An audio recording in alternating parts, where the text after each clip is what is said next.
Ask someone who invented the radio.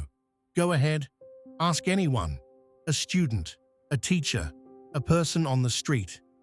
The answer comes back quickly, confidently, almost without thought. Guglielmo Marconi. It's on the plaques. It's in the textbooks. Marconi won the Nobel Prize for it in 1909. There are statues of him, streets named after him, museums dedicated to him. He is, in the official record of history, the man who gave the world wireless communication. And yet, in 1943, the same year Nikola Tesla died, alone, in a New York hotel room, the Supreme Court of the United States quietly issued a ruling, a legal decision about patent rights, a decision that most people have never heard of and that most history books do not emphasize. The court ruled that several of Marconi's key radio patents were invalid because the technology they described had already been invented by someone else. The story of who invented the radio is not a simple story. It is not a story with one hero and one villain. It is a story about the gap between invention and recognition, about what it means to be first, about how history decides who gets the credit, and what happens, sometimes decades later, when history changes its mind. By the end of this, you will know the full story, and you will understand why it matters, not just for radio, not just for Tesla, but for every technology you use today. To understand the invention of radio, you first have to understand what radio actually is. We use the word casually: radio stations, radio waves, radio silence. But the concept behind it, the physics of it, was, in the 1880s, one of the most radical and counterintuitive ideas in all of science. The idea is this: energy can travel through empty space, not through a wire, not through water, not through air in the conventional sense, through nothing, or rather, through the invisible field that permeates everything, what physicists call the electromagnetic field. We cannot see this field, we cannot feel it directly, but it is everywhere, and it carries information at the speed of light. When you speak into a microphone connected to a radio transmitter, your voice is converted into an electrical signal. That signal is imposed on a wave of electromagnetic energy, and that wave travels outward in every direction at 300,000 kilometers per second, through walls, through the atmosphere, through the vacuum of space if necessary, until it reaches an antenna that can catch it and convert it back. This is not magic, it is physics. But in the 1880s, it felt like magic. It felt like something that should not be possible, something that violated common sense. The man who first proved it was possible was a German physicist named Heinrich Hertz. In 1887 and 1888, working in a laboratory in Karlsruhe, Hertz conducted a series of experiments that demonstrated the existence of electromagnetic waves, waves of electrical and magnetic energy that travel through space at the speed of light. He showed that these waves could be produced by an electrical spark, transmitted across a room and detected by a separate receiver. He measured their wavelength. He measured their speed. He showed that they behaved in every way like light, because they were, in fact, a form of light that the human eye could not see. He called them electric waves. We now call them radio waves, or Hertzian waves, in his honor. Hertz demonstrated the phenomenon. He showed that it was real, but he did not try to use it for anything. He was a scientist, not an engineer. When someone asked him whether his discovery might one day be used to send messages across distances, he reportedly said he saw no practical use for it. He died in 1894 at the age of 36, before the answer to that question became clear. Nikola Tesla encountered the work of Heinrich Hertz in the early 1890s, and his response was immediate. He understood, with the kind of instinctive clarity that characterized his best thinking, that Hertz had not just discovered a curiosity, he had discovered a medium, a channel, an invisible ocean through which energy, and therefore information, could travel without wires, without limits, without the expensive and fragile infrastructure of physical cables. Tesla had spent years working with alternating current. He understood electricity at a level that few people of his era matched. And when he read Hertz's work, he began to see something that Hertz himself had not seen: that electromagnetic waves could be not just observed, but controlled, tuned, directed, used. In 1891, Tesla gave a series of lectures at Columbia College in New York and at the Institution of Electrical Engineers in London. In these lectures, he described his vision for a global system of wireless communication, not just sending sparks across a room, a system that could transmit electrical power and information across the entire planet, using the Earth itself as a conductor. The lectures were widely attended. They were widely reported. The scientific community was impressed, sometimes stunned. Tesla demonstrated wireless lighting, bulbs that glowed without any physical connection to a power source. He lit phosphorescent tubes by holding them near his body, using himself as a conductor. He was theatrical, brilliant, and specific about what he believed was possible. In 1893, at the World's Columbian Exposition in Chicago, the same World's Fair where Westinghouse and Tesla's AC system had illuminated the grounds, Tesla gave a public demonstration that included the fundamental principles of radio transmission. He described in detail the components that would be needed: a transmitter, a receiver, a grounded antenna, a tuning system to select specific frequencies. He was describing radio, not as a dream, as a technical blueprint. In 1897, Tesla filed patents in the United States for a system of wireless transmission. The patents were granted. They covered the key innovations that made practical radio possible: the use of tuned circuits to select specific frequencies, the use of a grounded antenna, the method of transmitting and receiving electromagnetic waves in a controlled way. These were not vague ideas. They were specific, detailed, technical claims about how wireless communication would work. And in 1899, Tesla began building what he called his greatest achievement. On the eastern end of Long Island, in a small town called Shoreham, the foundations of something enormous were laid in 1901. Tesla had secured funding from J.P. Morgan, the same financier who had backed Edison's electrical system 2 decades earlier. And with that funding, he began constructing a facility unlike anything that had existed before: a tower rising 57 meters into the sky, topped with a large copper dome, designed to transmit not just information, but electrical power wirelessly across the Atlantic Ocean and eventually around the world. He called it Wardenclyffe Tower. The plan was extraordinary in its ambition. Tesla believed he could use the Earth's own electromagnetic properties as a transmission medium, that the planet itself could carry energy from one point to another, the way a wire carries electricity from one room to another.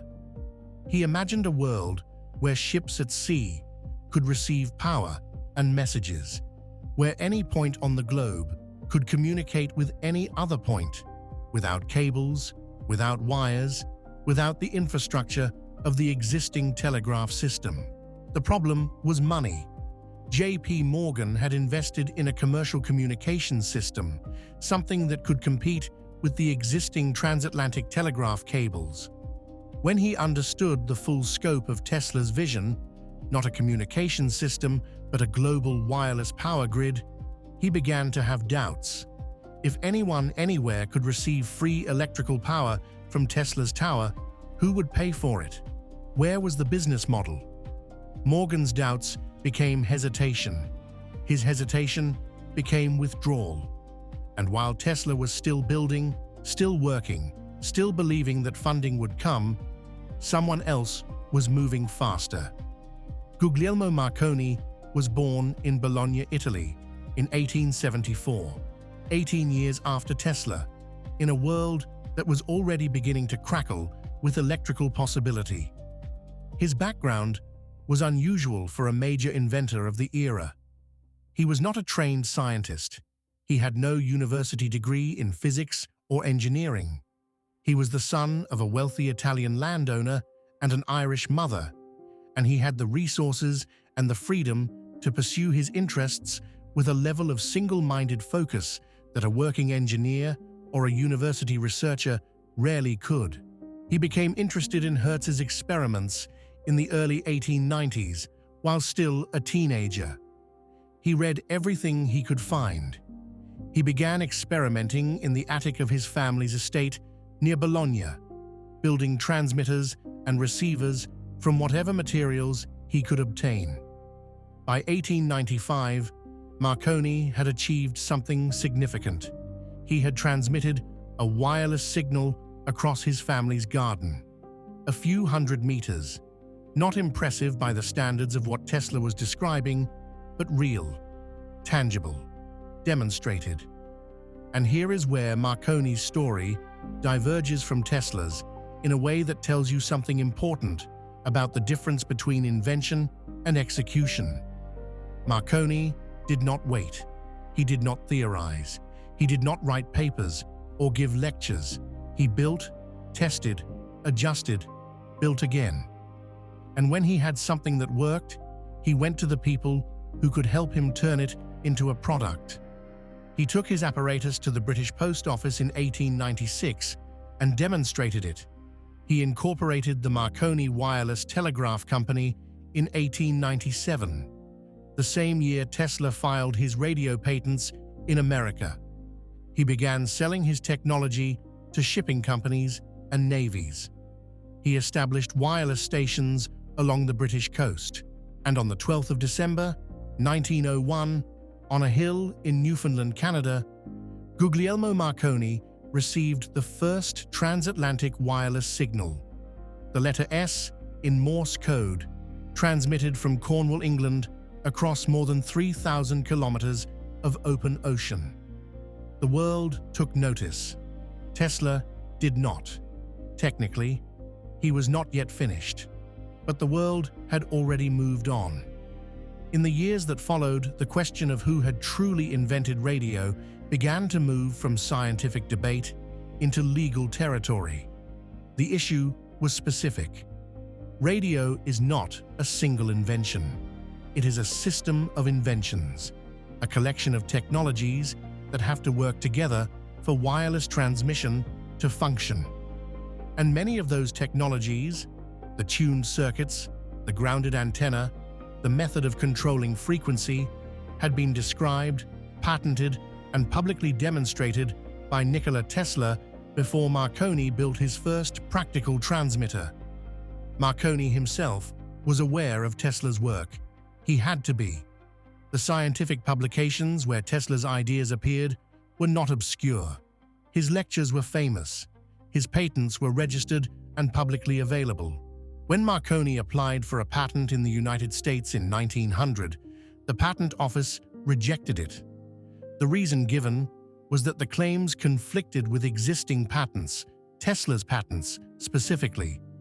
The office cited Tesla's work directly. Marconi appealed. The appeal was rejected again. He applied a third time. This time, in 1904, under circumstances that were never fully explained, and that some historians have connected to Marconi's financial backers and their influence in Washington, the patent was granted. The same patent office that had twice rejected Marconi's application now approved it. Tesla who by this point had lost his funding, was in no position to mount a legal challenge. The money for Wardenclyffe had dried up. The tower was eventually demolished and sold for scrap during the First World War. Tesla's laboratory was gone. His fortune was gone. Marconi, meanwhile, became the public face of wireless communication. He received the Nobel Prize in Physics in 1909, sharing it with the German physicist Karl Braun. The citation praised him for the development of wireless telegraphy. Tesla was not mentioned. Tesla filed suit against Marconi in 1915. The case moved slowly, as patent cases do. By the time the American legal system was ready to deliver a verdict, Tesla was dead. He died on the 7th of January, 1943, alone, in the New Yorker hotel. The world he had helped to build humming invisibly around him. 6 months later, the Supreme Court of the United States ruled in a related case, brought not by Tesla, but by the United States government, which had its own reasons for disputing Marconi's patents during wartime, that Marconi's radio patents were invalid. The court held that the essential innovations had been anticipated by prior work, by Tesla, by Oliver Lodge, a British physicist who had also contributed key elements of the radio system, by John Stone, an American engineer. The ruling was issued on the 21st of June, 1943. It was not widely reported. There were other things to think about. There was a war, and Tesla was already dead. The full picture, when you put it together, is more complicated than either the Marconi story or the Tesla story alone. Radio, like the light bulb, was not invented by a single person in a single moment. It emerged from a decade of overlapping work by scientists and engineers across multiple countries. Hertz in Germany, Tesla in America, Lodge in Britain, Popov in Russia, Marconi in Italy. Each of them contributed something real. Hertz proved the waves existed. Lodge demonstrated that they could be detected and controlled. Tesla designed the system architecture, the tuned circuits and grounded antenna that made practical radio possible. Popov, working independently in Russia, built a functional receiver in 1895 and demonstrated it to the Russian Physical and Chemical Society, a demonstration that predates Marconi's transatlantic transmission by 6 years. And Marconi took what existed, combined it with engineering pragmatism and commercial instinct, and made it work at a scale that changed the world. He was not a pure scientist. He was not a theorist. He was a builder and a businessman in the Edison mold. Someone who understood that an idea unused is just an idea, and that making technology real requires not just invention, but investment, demonstration, and relentless practical refinement. He achieved things that Tesla, for all his genius, did not achieve. He sent a signal across the Atlantic. He built a company. He created a working commercial wireless network. Is that enough to call him the inventor of radio? The patent court said no. History has largely said yes. And the distance between those two answers is where the most interesting part of this story lives. Tesla understood radio better than Marconi. This is not a controversial claim among historians of science. His theoretical grasp of electromagnetic waves, his system-level thinking, his specific technical innovations, these were genuinely ahead of his contemporaries. So why did he lose? The answer is not simple, but it has several parts. The first is Wardenclyffe. Tesla's ambition was too large. He was not trying to build a radio transmitter. He was trying to build a global wireless power grid, a system that would have made electrical infrastructure as we know it unnecessary.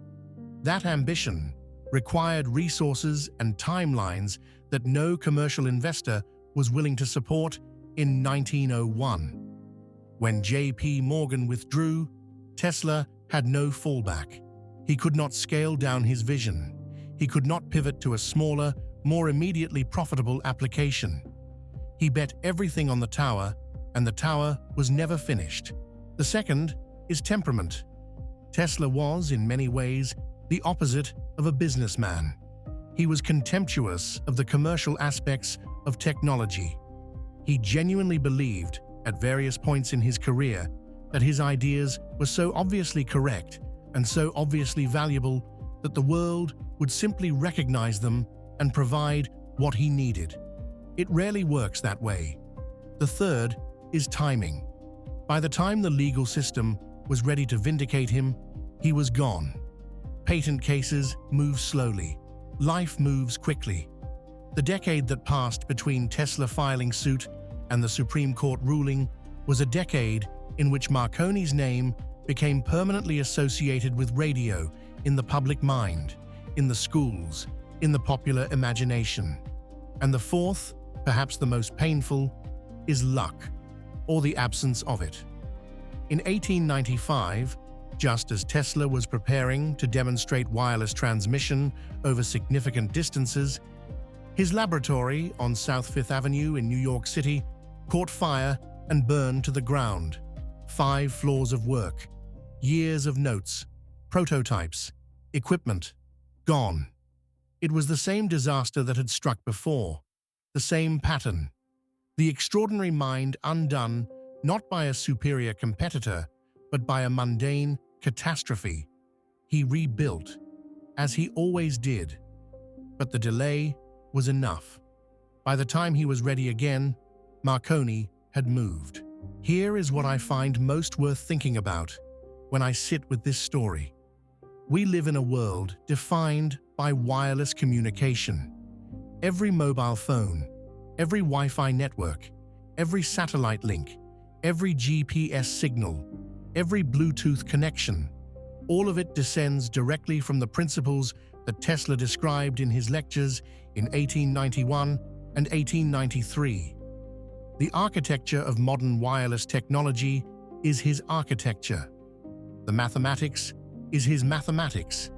He imagined it first. He described it first. He patented the key elements first. He built, or tried to build, the first large-scale implementation. And yet his name is not on the plaque, or rather, it was not on the plaque.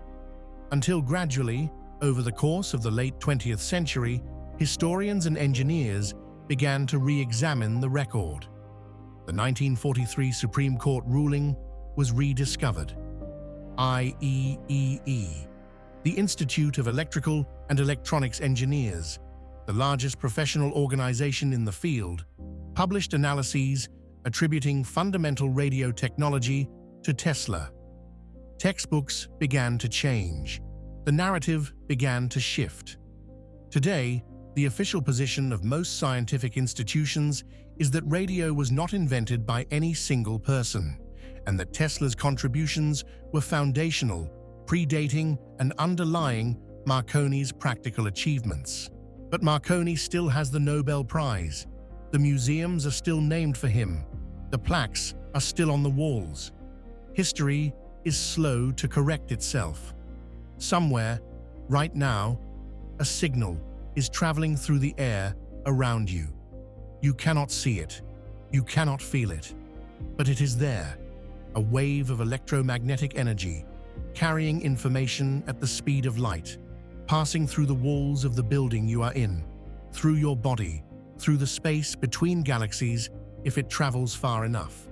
It carries voices, music, data, the text of messages between people who may be on opposite sides of the planet. This is not science fiction. It is the world we live in, and behind it, behind every wireless signal that has ever been sent, behind every technology that allows human beings to communicate without wires, is a system of ideas, a body of work, a set of patents and lectures and demonstrations that one man assembled in the 1890s in a series of laboratories in New York and Colorado before he lost his funding and his laboratory burned down and the world moved on without him. The signal that Marconi sent across the Atlantic in 1901 was a single letter, S, 3 dots in Morse code. The simplest thing you can transmit, a proof of concept, a demonstration. Tesla's vision was not 3 dots, it was the entire electromagnetic spectrum. Free power for all of humanity. Wireless communication as a fundamental right, not a commercial product. A world where the technology itself was as available as sunlight. That world never arrived. What arrived instead was Marconi's world, a world of companies and patents and licenses and infrastructure built for profit. A world that works, a world that is genuinely extraordinary, genuinely transformative, but not quite the world Tesla imagined. History remembers Marconi because Marconi built something you could use.